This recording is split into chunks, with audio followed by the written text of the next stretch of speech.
Welcome to HFY Sci-Fi Stories. Don't forget to like and subscribe so you don't miss new stories. The glacial ice shrieked as Milo Gannon plunged his thermal spike further into the ship's frozen shell. In his 38 years, nothing had equipped him for this. A spacecraft entombed in Nisos 9's glacial embrace, looking as ancient as the dawn of humanity. The frigid air clawed through his insulated suit as a fresh gale howled across the desolate vista. His breath turned to icy phantoms before his eyes, veiling the ancient vessel.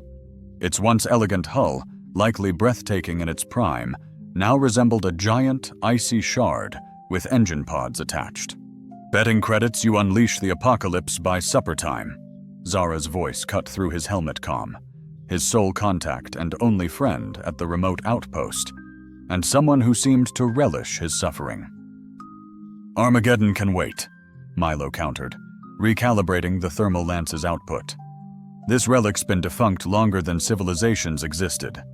I'm just after spare parts. The outpost requires a thermal regulator, and I require passage off this godforsaken ice ball." The bitter truth: the Galactic Transport Authority had marooned him here 3 months prior, after his freight hauler's navigation system went haywire. They'd seized his vessel, rescinded his license, and left him to face debt collectors circling like predators. Nisos 9 was a forgotten speck on the galactic map, a dumping ground for unwanted gear and personnel. "Director Harlow says you're flagrantly violating 23 corporate salvage regulations," Zara persisted. "Claims he'll personally jettison you into the void if you bring back anything without proper decontamination." Milo scoffed internally. "Tell Harlow I discovered his funny bone out here. It's cryogenically frozen as well." With a sharp hiss, the thermal lance finally pierced the outer hull. Ice vaporized instantly, releasing a plume of ancient air that enveloped Milo's helmet. Switching to his diagnostic scanner, he swept it across the exposed metal. Bafflement washed over him. The material was absent from his database, despite it containing every commercially available alloy. "Zara, I'm registering strange anomalies. The hull composition is off the charts." Static erupted, swallowing Zara's reply. "Zara, outpost, do you read?" Only the wind's mournful song answered. Wonderful. A storm was brewing, jeopardizing communication. Milo eyed the darkening sky where bloated storm clouds promised an onslaught of atmospheric misery. His rover was parked a mere 50 meters away, but in an impending whiteout, it might as well be light years removed. He had nearly 50 kilometers to decide: retreat to the welcoming embrace of safety, or seize this fleeting chance, push onward. The ship beckoned, not with sound, but with the siren call of professional curiosity, the very drive that forged him into a galaxy-renowned mechanic. This transcended mere salvage. It was a genuine, profound discovery. With painstaking care, he widened the breach using the thermal lance, the ice surrendering to reveal an access panel etched with bizarre symbols. Unlike any language he'd ever seen, the triangular glyphs with circular centers seemed to assault his eyes with prolonged focus. His diagnostic tool chirped, a faint signal. Power, minimal but undeniably present. After countless centuries entombed within ice, this vessel held a spark of life. "Impossible," he breathed, his words frosting on his visor. Sanity dictated documentation, retreat, and a formal report to GTA Central. A research team would arrive in approximately 8 months, only to find the ship swallowed by relentless blizzards. But Milo had never embraced the sensible path. It was the reason he was marooned on Nisos 9. He connected his diagnostic tool to a likely interface port, blessing the exorbitant cost of universal adapters, and initiated a rudimentary power assessment. The ship slumbered, yet was not deceased. Power lingered at a mere 0.07%, barely sustaining core memory. The bitter cold had preserved rather than consumed. Intrigued beyond measure, Milo connected his portable power cell, painstakingly matching the ship's estimated baseline voltage. A tremor vibrated through the colossal ship, feeling less mechanical and more like a hibernating titan stirring from its long slumber. The access panel beneath his gauntlet ignited, its symbols throbbing with an ethereal blue radiance. "Okay," Milo murmured to himself. "That's new." A quick check of his wrist-mounted environmental scanner displayed a stark reality. 63 degrees Celsius, winds howling at 89 km/h, with gusts reaching a ferocious 120. Visibility was rapidly plummeting. He could still return to the rover, a desperate race against the storm. Or he could find refuge within the ship, assuming he could breach its defenses without triggering some unfathomable ancient security system. It wasn't a choice, not really. The illuminated panel bore a spiral at its center. Acting on decades of intuition, years of hot-wiring incompatible systems, Milo pressed his palm against it. The panel whispered open with a soft, pneumatic sigh, revealing a passage swallowed by darkness. A rush of warmer air escaped, carrying the faint scent of ozone and something else, something indescribable. Instead, something disturbingly familiar echoed in the organic, echoing depths. Milo flicked on his helmet lamp, ducking low through the portal. Cramped, a space clearly sculpted for bodies unlike his own. He was forced to hunch, his tool belt grating against the low ceiling. Triangular patterns adorned the inner walls, now etched rather than illuminated. After what felt like an eternity, a mere 20 meters, the passage dilated into a vast chamber.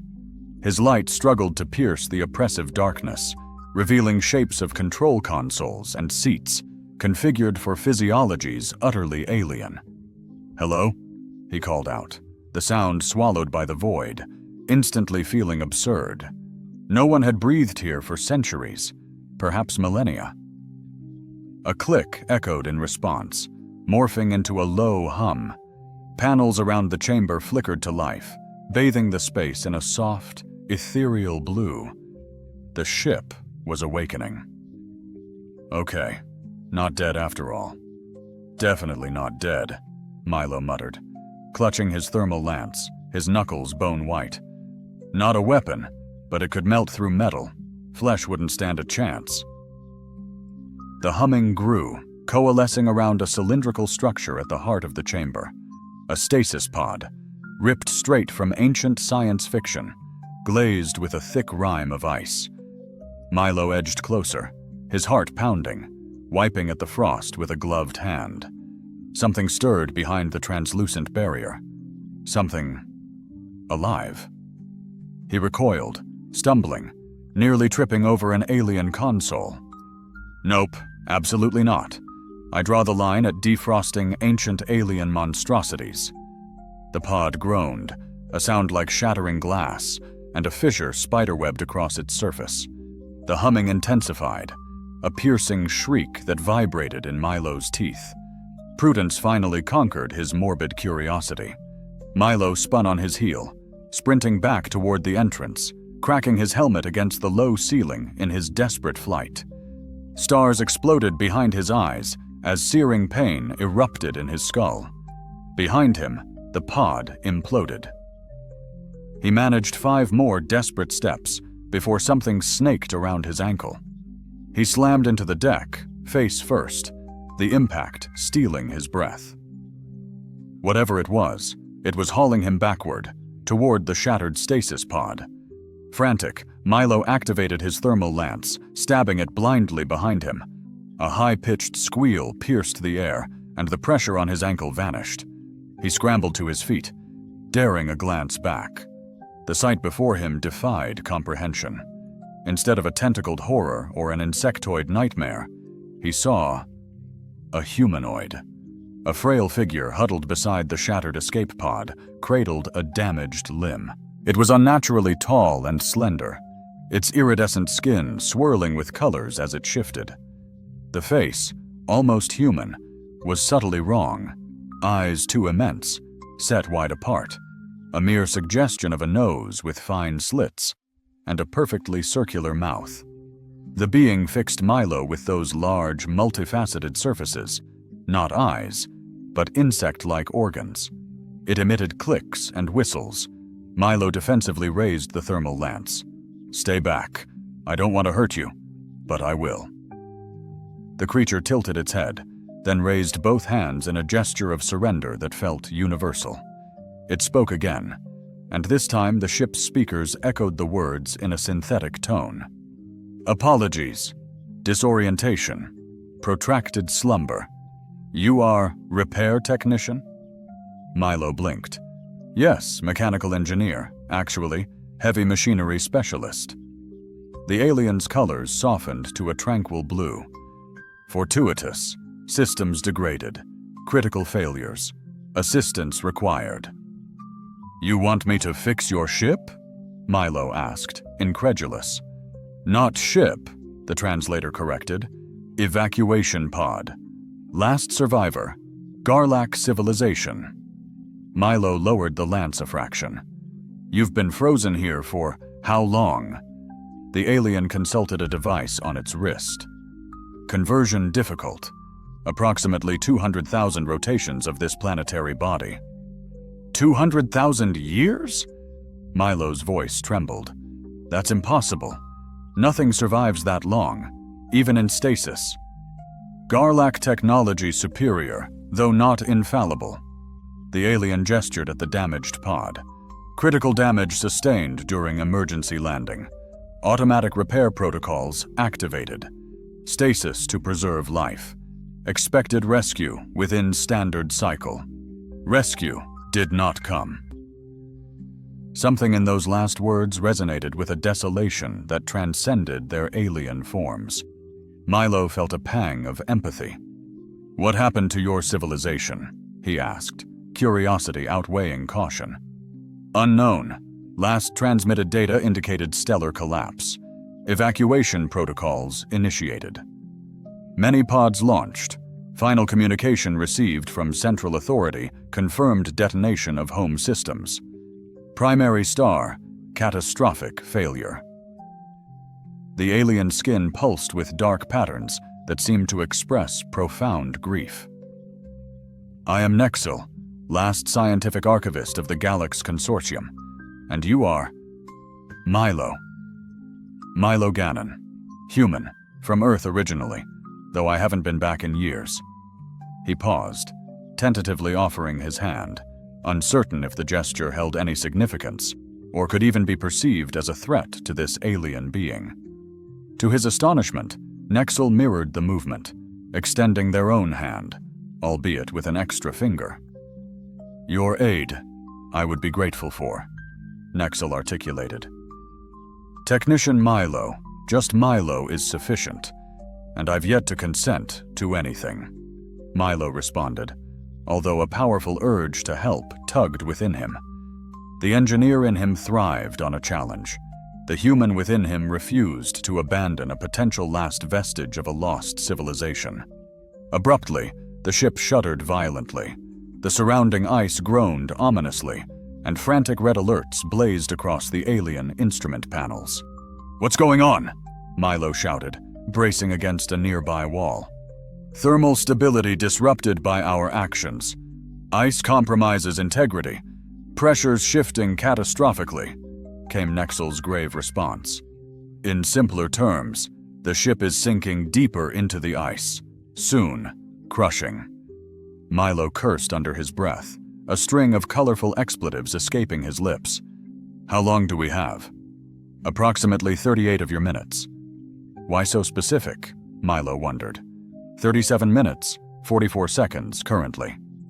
Without hesitation, Milo secured his thermal lance and grabbed his toolkit.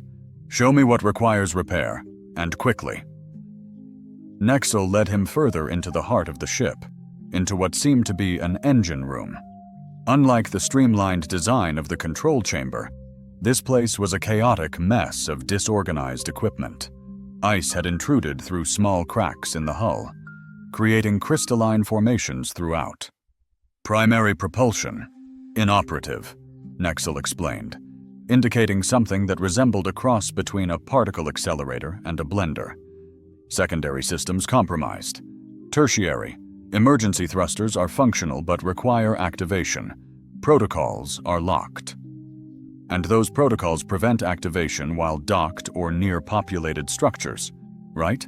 Milo inquired, already understanding the problem. Pod identifies ice as docking clamps. Milo assessed the machinery, his mind rapidly deconstructing the issue. So we have to convince this vessel that it's not docked, and then manually trigger the emergency thrusters before we get squashed or turned into popsicles. Correct? Affirmative, Nexel replied. Can't you just bypass these precautions? It is your ship, after all. Negative. Archivists possess knowledge access, not command authority. Protocols necessitate command insignia, lost during evacuation. Milo rubbed his temples, feeling a headache coming on. Okay, let's think outside the box then. If we can't lawfully circumvent the system, we'll need to... Carefully, he scrutinized the alien system, following the paths of power and data. Though the technology was otherworldly, he recognized familiar engineering concepts. Every system requires energy, information, and a way to start. These crystalline sensors embedded here, he stated, gesturing towards them. They're sensing the ice, right? Indicating pressure, and if they failed, the protocols would demand backup confirmation before activating, correct? Milo's face lit up. Visual confirmation using exterior cameras, presently useless under meters of ice, precisely. So what is its fallback? Manual verification from authorized personnel. You, in theory, if you possessed command authority? Milo started to pace the tight space, his mind racing. But I don't need actual authority, just to trick the system into believing I do. Rummaging through his kit, he grabbed his multi-scanner, designed to mimic IDs for various systems, essential for a mechanic dealing with proprietary tech. This command insignia, physical or digital, a quantum-encrypted data pattern woven into the officers' minds.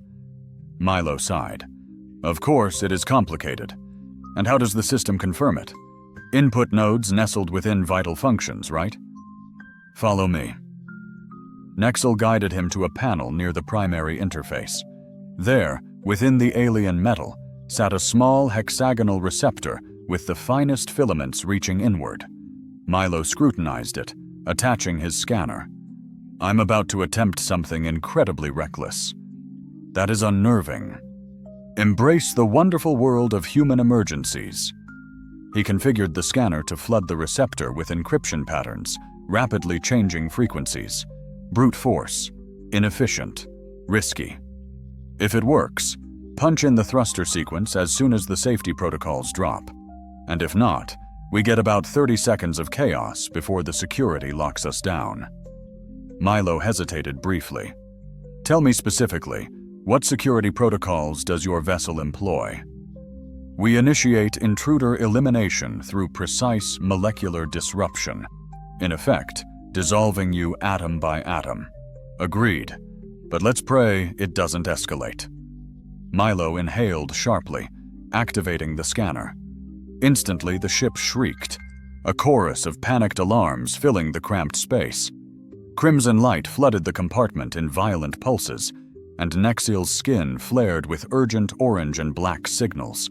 Security breach detected, they stated, the obvious hanging heavy in the air. Milo, ignoring them, frantically tweaked the scanner's settings, boosting the cycle rate. Work, damn you! Work! Find the right signal! A shudder ripped through the vessel. The ice groaned in protest, and a deafening crack, like a rifle shot, echoed from above. The pressure mounted relentlessly. Only 22 minutes remaining, Nexel announced, their voice doing little to soothe frayed nerves.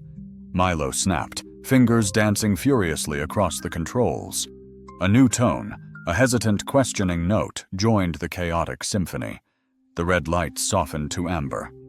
Security protocols recalibrating, Nexel observed, their tone laced with surprise. Anomalous response. Milo pressed his advantage, focusing the scanner on the specific frequencies that had triggered the shift. Almost. There. The amber lights flickered twice, then bloomed into a hopeful green. A delicate chime resonated through the compartment. "Provisional command authorization recognized," the ship's voice declared. "Emergency protocols accessible. Please authenticate identity." Nexel stepped forward, unwavering. Scientific Archivist Nexel, registration Alpha 93 Delta, initiating stellar collapse emergency override. A heartbeat of silence stretched Milo's sanity. Identity verification insufficient for full command authorization. However, emergency conditions corroborated. Limited emergency functions enabled. Awaiting instruction. Milo exhaled, only then realizing he'd been holding his breath. "Engage the thrusters. Emergency extraction protocol initiate. Tertiary thrusters, minimum safe capacity." "Acknowledged. Thruster warm-up sequence initiated. Estimated preparation time, 18 minutes. The ship bucked violently, tilting at a horrifying angle. Milo slammed into a bulkhead. "That's less than ideal," he gasped, pushing himself upright. "Ice structural integrity compromised. Accelerating failure rate," Nexil confirmed grimly. "Revised catastrophic failure estimate, 15 minutes. 15 minutes. We'll be crushed before we can even move." Panic clawed at Milo's throat. "Can we bypass the warm-up?" "Negative. Safety limiters hard-coded. Full override necessitates complete command authorization." Milo cursed under his breath. "There has to be something we haven't tried. Release the forward compartments. We need to shed weight and even out the stress. Sacrifice life support? Absolutely not." The vessel groaned, tipping precariously. Gear ripped loose. Torn from their precarious anchors, debris slammed around them, while the support beam above emitted an ominous groan. "Wait," Milo interjected urgently. "You mentioned tertiary thrusters. What about the primary and secondary power systems? You declared them irreparable, but couldn't we salvage them? I'm not talking a full repair. Let's just siphon their power cells to supercharge the tertiary system, a temporary boost." Nexil's skin shimmered with blues and greens, lost in deep thought, a pattern Milo now understood. "A theoretical possibility exists," Nexil responded, "but the risk of catastrophic energy overload is substantial, potentially worse than being pulverized by the ice." Glancing at his chronometer, Milo declared, "We've got 13 minutes, a gamble we must take. Assist me with the primary power cell retrieval." They toiled feverishly, Nexil guiding, while Milo's nimble human hands disconnected and extracted vital components from the ruined systems. The vessel lurched and creaked under immense pressure as the ice moaned like a tormented beast. Twice, minor cave-ins sent shudders rippling through the ship's frame, forcing them to pause. Panting, Milo hauled the primary power cell, a heavy cylinder resembling a child in weight, toward the tertiary thruster controls. Nexil had prepared the connection interface. "If calculations are correct," Nexil stated tensely, "the power surge will bypass warm-up, but might severely damage the thruster control mechanisms. The cycle will last for approximately 27 seconds of operation." "That's more than enough," Milo exclaimed, connecting the power feeds with makeshift adapters from his toolkit. "Just enough thrust to shatter the ice's grip." A violent tremor shook the entire ship. A screech of tortured metal pierced the air as the hull groaned under impossible strain. Showers of ice fragments cascaded from freshly formed fissures in the ceiling. The ship's computer voice announced with eerie calmness, "Structural integrity at critical levels. Catastrophic failure is imminent." "Now or never," Milo declared, connecting the final adapter. "Engage it." Nexil initiated the emergency sequence, and for a horrifying instant, nothing happened. Then, the power cell ignited with blinding white light, and the ship emitted a sound unlike anything Milo had ever heard. A mechanical shriek of agony as systems were forced beyond their breaking points. The deck vibrated violently beneath them. The compartment's temperature spiked rapidly as the coolant systems struggled to cope with the excessive energy.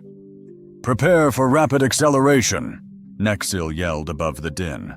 Milo barely managed to grasp a support strut when the world flipped sideways.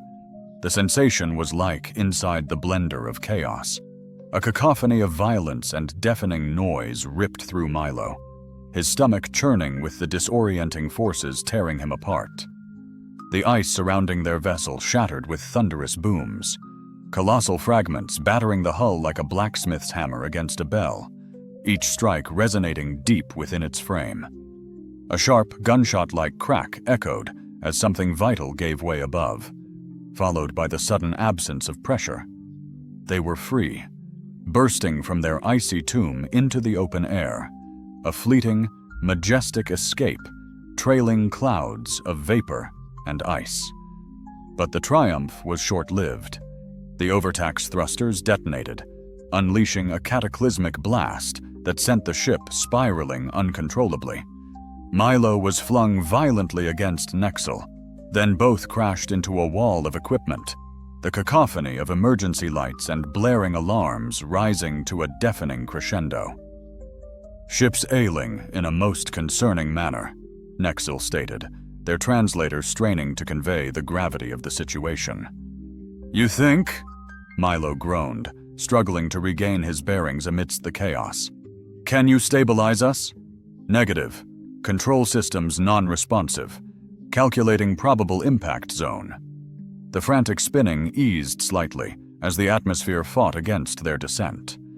Through a newly exposed viewport, Milo glimpsed the unforgiving landscape rushing towards them, a stark expanse of white plains slashed by jagged icy peaks, illuminated by the dying rays of the sun. "Impact in approximately 90 seconds, Nexil announced, their tone grim. "Survivability assessment, marginal." Milo's mind reeled.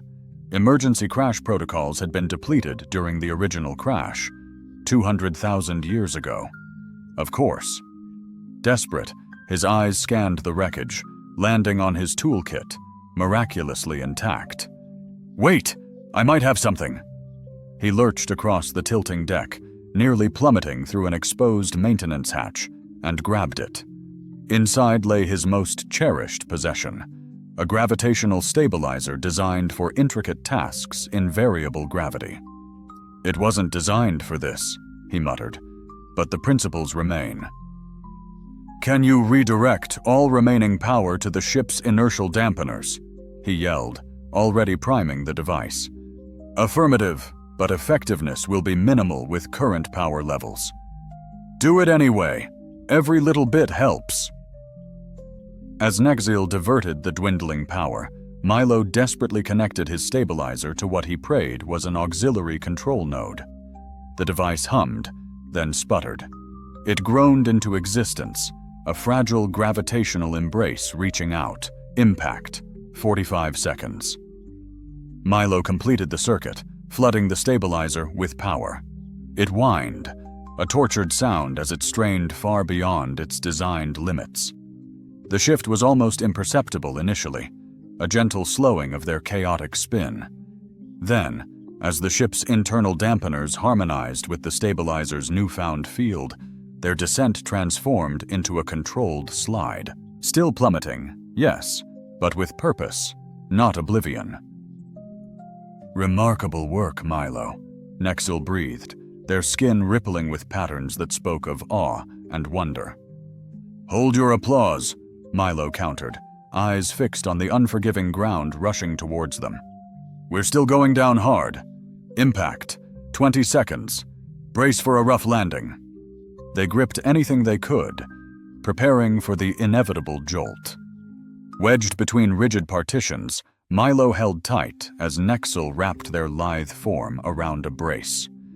"If this is it," Milo blurted, "it's been an honor, last archivist of the Galax." Nexil's skin shimmered with comforting hues. "The sentiment is wholly reciprocated, Technician Milo of Earth. Assuming survival, I yearn to delve into human mechanical innovation." Impact imminent. 3, 2, 1. Then pure bedlam. A symphony of shrieking metal, rending apart, and systemic destruction washed over them.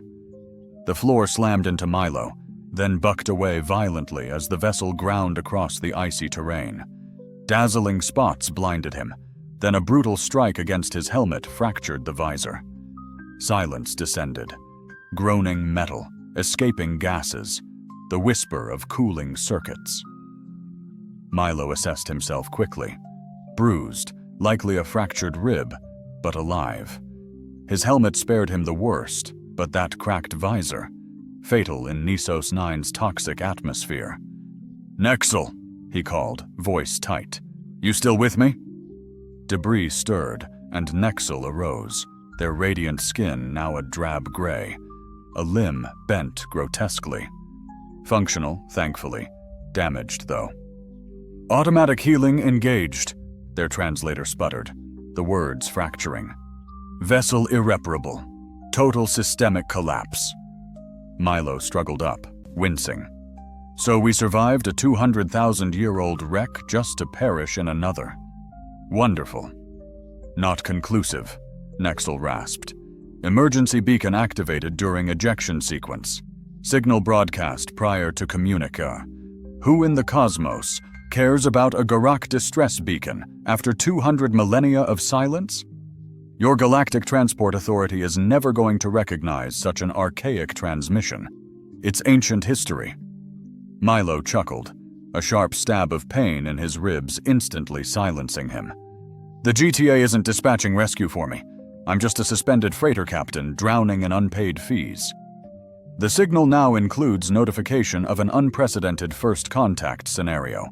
By your own standing orders, such circumstances warrant top priority response. Milo stared, dumbfounded. "We've bumped into scores of species out there, none linked to the Garak's legacy. Our own era predates all existing galactic powers by an age. The data I preserve is an archaeological and technological marvel." A revelation struck Milo. "You're not just a survivor, you're an archive of unimaginable value." An oversimplified yet accurate observation. The worth of the galaxy's archives to our present galaxy is priceless. On the bleak planet of Nisos 9, a flicker of hope ignited within Milo. If Nexel spoke truthfully, the GTA would mobilize every available asset for extraction. His suspension would mean nothing against the backdrop of such a profound discovery. "How long before we make contact?" "Atmospheric distortions and the magnetic interference here are challenging signal clarity. I estimate between 6 and 12 Earth hours for confirmation of the transmission." Milo analyzed his suit's diagnostic data. "My emergency life support can manage 8 hours, perhaps 9, with careful rationing. The ship's environmental shields are failing at 37% and falling fast, and the internal temperature regulation is gone." "I see. This has become a contest between oxygen depletion and hypothermia." Milo exhaled heavily. "Just another average day for Milo Gannon, galactic screw-up." "You experience this frequently. Rhetorical expression. Let's scavenge what we can." They cautiously entered the wreckage, scattered in 3 pieces from the forceful impact. The center zone, which had the command consoles and emergency atmosphere, was mostly unscathed. The drive system was a complete write-off, and the nose had been torn apart, now sitting about 50 meters over the frozen ground. Desperate, Milo scavenged whatever useful gear remained. A flickering emergency lamp, vital thermal blankets for warmth, and, crucially, a compact air recycler to desperately prolong their dwindling oxygen. Nexel roared. Amidst the mangled wreckage, he unearthed data fragments and poignant mementos from a secured locker.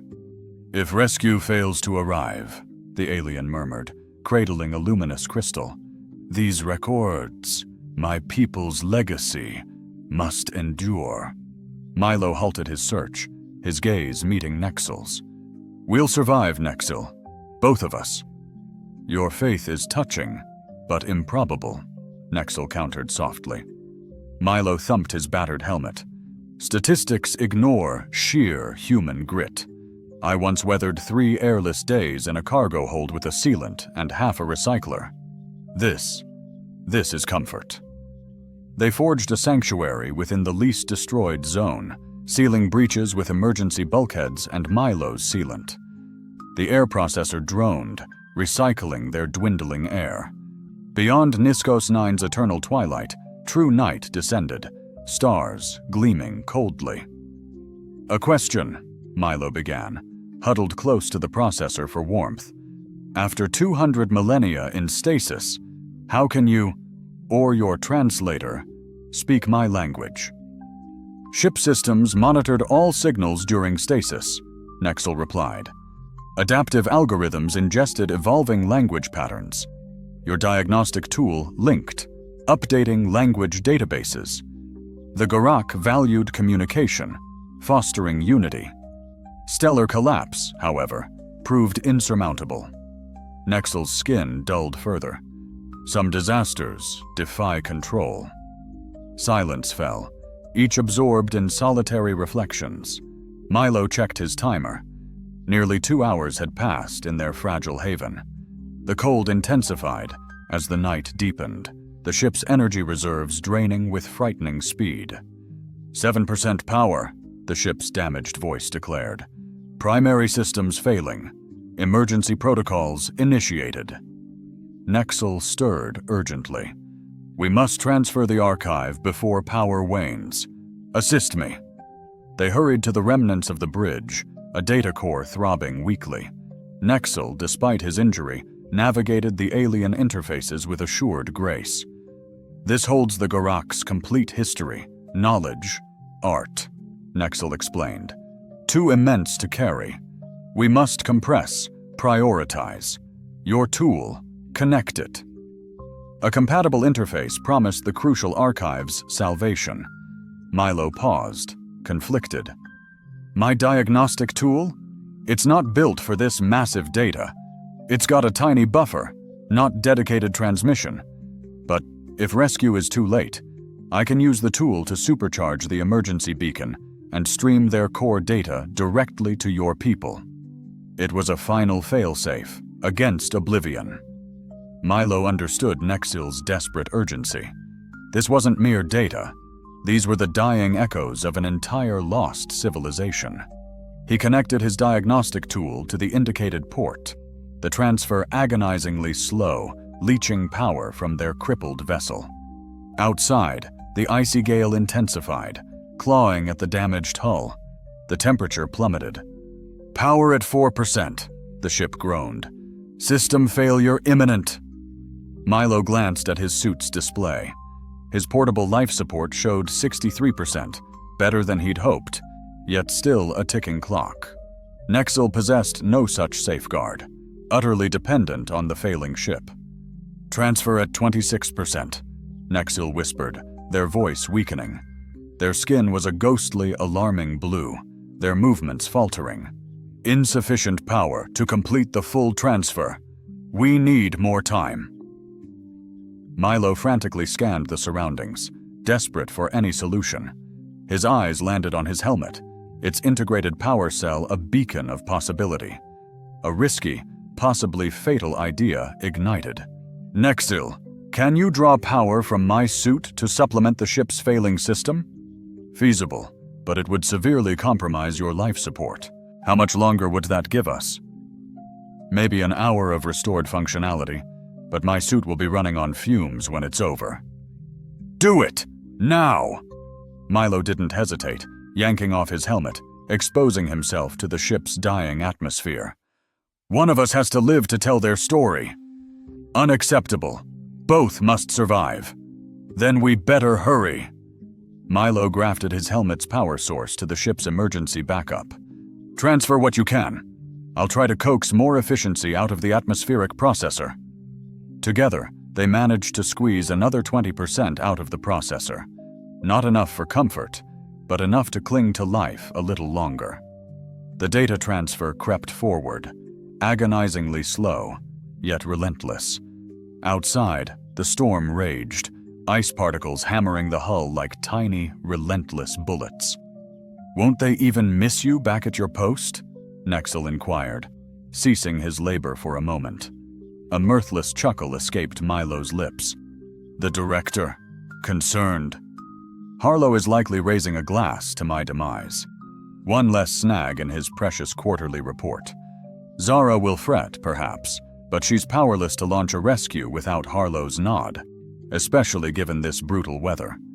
Milo glanced at his chronometer again. Almost 5 hours since the infernal crash. Besides, how could they possibly pinpoint our location? We're stranded over 100 kilometers from the outpost. The wrecked ship groaned as a fierce gust of wind slammed against the mangled hull. Blaring emergency lights pulsed across the few remaining operational screens. Structural integrity failing, the ship droned ominously. Hull rupture detected in Section 3. This is disastrous, Milo muttered, already scrambling toward the identified area. That section was sealed off, but if it fully depressurizes, we'll hemorrhage heat even faster. He reached the breach, a ragged gash in the hull where 2 metal plates had torn apart in the impact, now widened by the storm's relentless assault. Frigid air howled through the gap, carrying razor-sharp ice crystals that stung his exposed skin.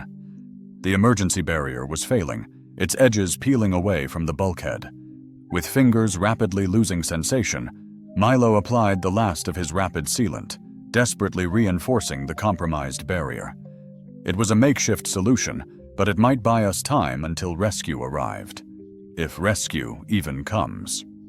Returning to the control center, he found Nexil slumped motionless over the console, their skin frighteningly pale, almost translucent.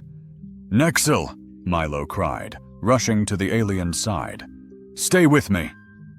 Biological function severely impacted by cold and atmospheric conditions, Nexil responded weakly. Initiating conservation mode to sustain vital processes. No. You can't shut down now. The data transfer isn't finished. 43% complete. Sufficient to safeguard core historical data. Scientific archives may be compromised. Milo refused to give in. There has to be something else we can try. Some emergency protocol. A hidden backup system we haven't found. Nexil was silent for what felt like an eternity, their multifaceted eyes growing dim. Then, with immense effort, they reached into a compartment within what passed for their clothing and retrieved a small object, a silver cylinder barely larger than Milo's thumb. "Personal emergency contingency," they rasped. "Metabolic accelerator. Temporarily enhances biological functions at the expense of long-term cellular integrity. Similar to a powerful stimulant, though far more potent. Will enable completion of data transfer, but accelerate my inevitable biological decline."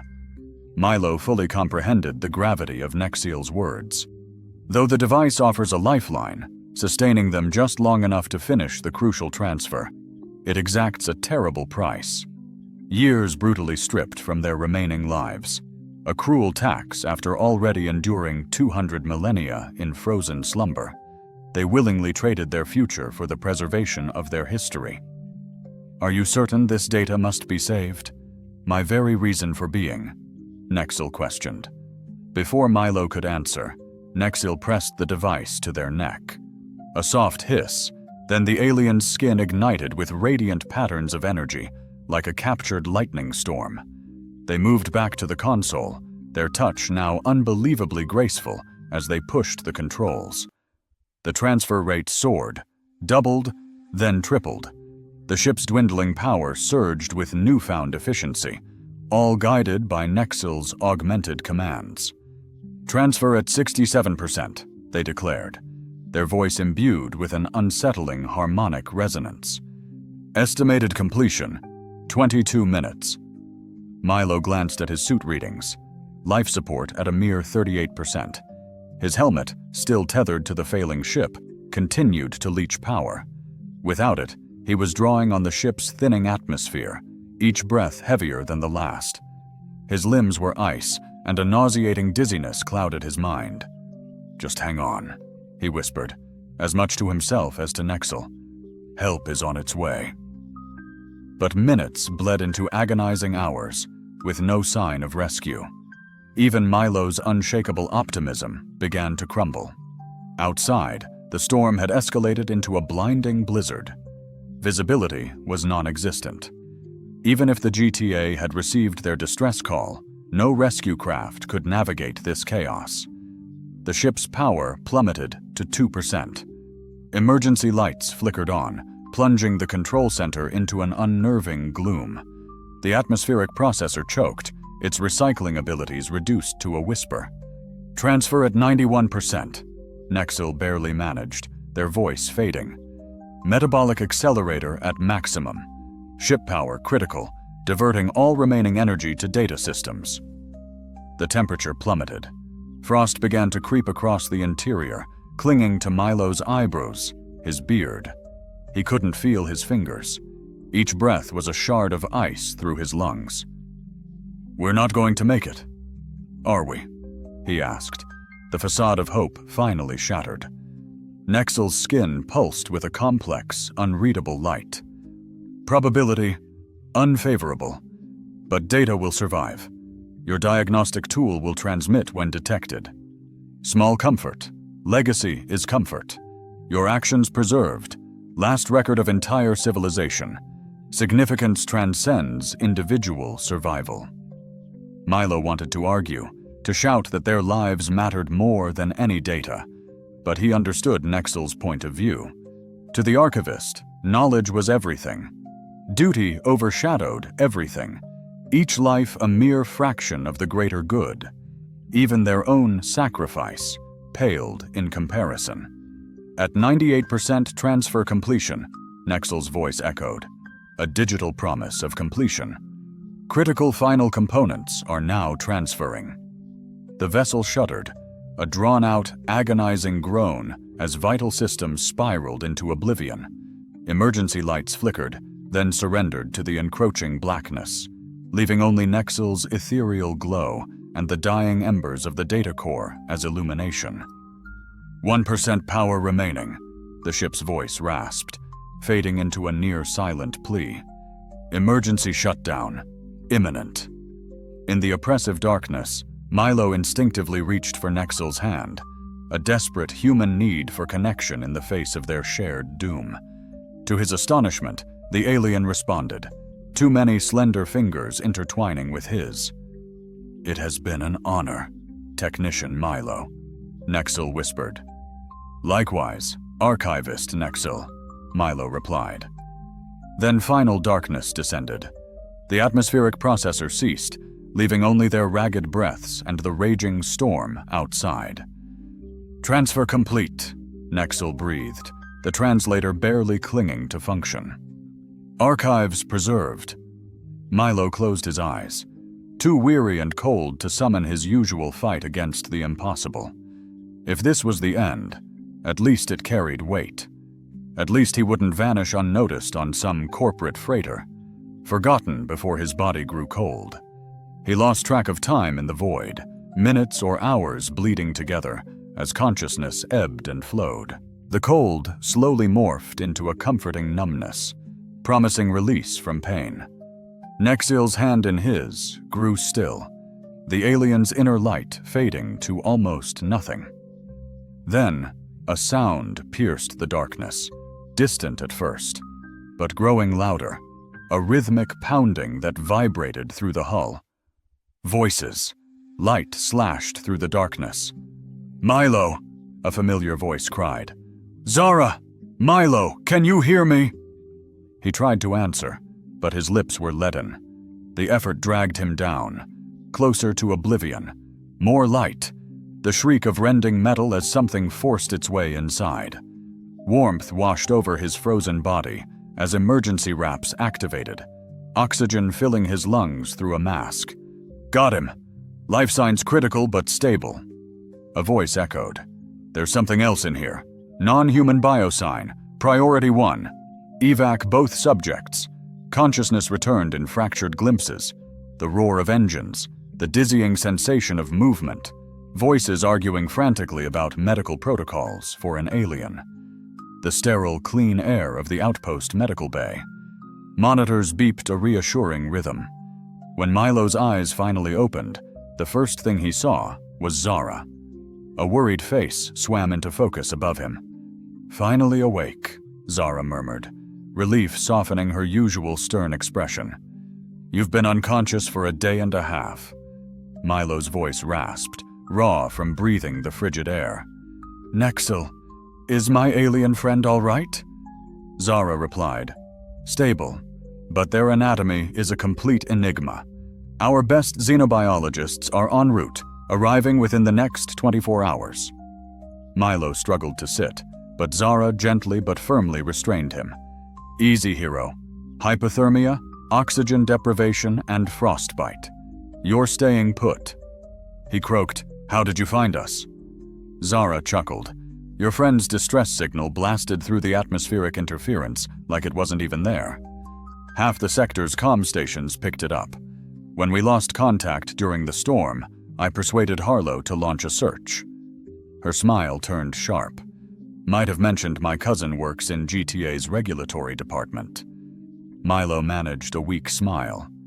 "Remind me never to cross you." She playfully quipped, "Too late." After glancing at his medical monitors, she grew serious. "Milo, do you grasp the magnitude of what you've unearthed? GTA is in an uproar. Scientific and military vessels are converging on this location. The data you retrieved, it's colossal." His voice barely a whisper, 200,000 years of lost civilization. He continued, "An entire species, preserved in code." Zara affirmed, "Your diagnostic tool's initial analysis is already overturning established theories on early galactic evolution.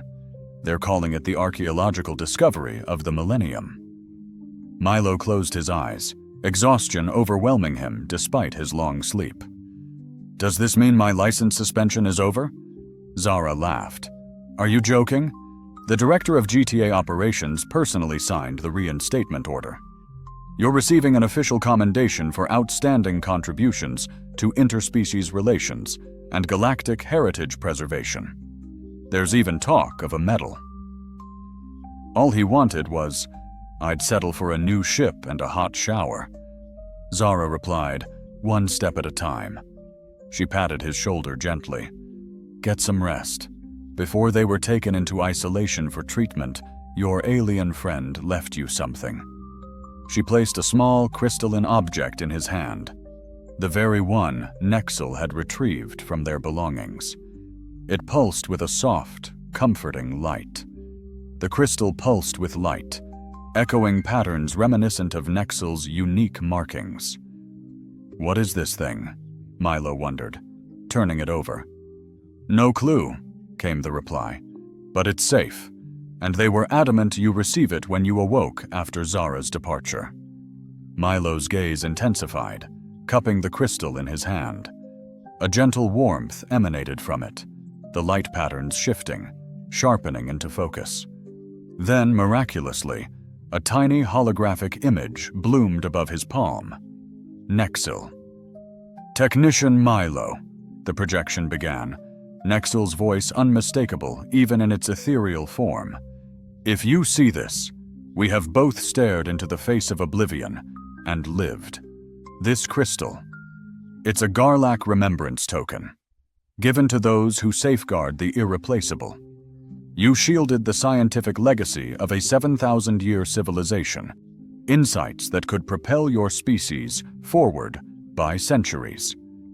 A pause, then, "But more profoundly, you safeguarded our stories, our art, even our failures. You preserved our very being. Now we live on through memory, thanks to you." The hologram swirled, showcasing scenes from Nexil's world, soaring crystalline structures, strange life forms shimmering in vibrant oceans, beings like Nexil engaged in solemn rituals. The Garlacs believed remembrance is immortality. "You have granted my people eternity, Technician Milo. For this, you are family to the last Garlac. May your path be blessed with warmth and peace." The image Ogier. leaving behind only the softly glowing crystal. Milo's fingers tightened around it, an unexpected wave of emotion constricting his throat. Outside, the ceaseless storms of Niskos 9 raged on, frozen particles swirling in the cold, artificial light. But for once, Milo found a strange comfort in the scene. Perhaps it took the cold to truly cherish the warmth. Perhaps it took meeting the echo of a lost civilization to remember what was truly precious. Perhaps, just perhaps, being stranded in the middle of nowhere was precisely where he needed to be.